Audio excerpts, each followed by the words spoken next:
So here's a question to do with the windshield wiper finish, and should this be something that older players should try to master, or should we leave it up to younger players? So the one thing I want to get started with is the windshield wiper can be misunderstood. A lot of people think it's happening through contact, right? I think this is happening as you're contacting the ball.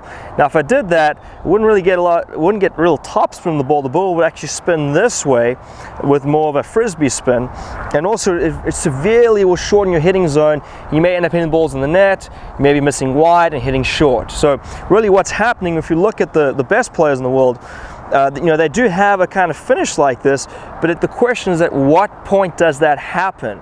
And you'll see through contact, the wrist stays very, very stable, the ball is gone, and then at some point, once this won't negatively affect the ball, then the racket may turn this way, right? So that's one thing to really keep in mind.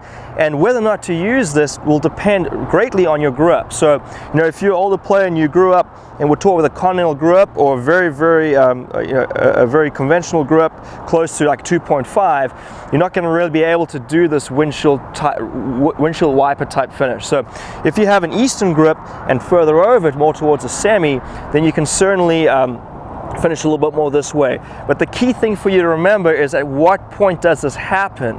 And think contact first. That's the most important thing. Strings to the target. You keep this bend in the back of your wrist through contact. Once the ball's way gone, and I like to tell players when they work on this, is that when your hand gets to about shoulder height, sort of between your chin and your eyes, then you can make this move right here. So therefore it does not negatively affect the contact point. And why I think that can help players is that when they make that finish, it prevents the racket from opening. Because if they just swing up this way, the racket opens, or they may roll the racket over, and then again they're missing the net, hit the ball short. So if you are going to use that, make sure you have the right grip structure to allow it.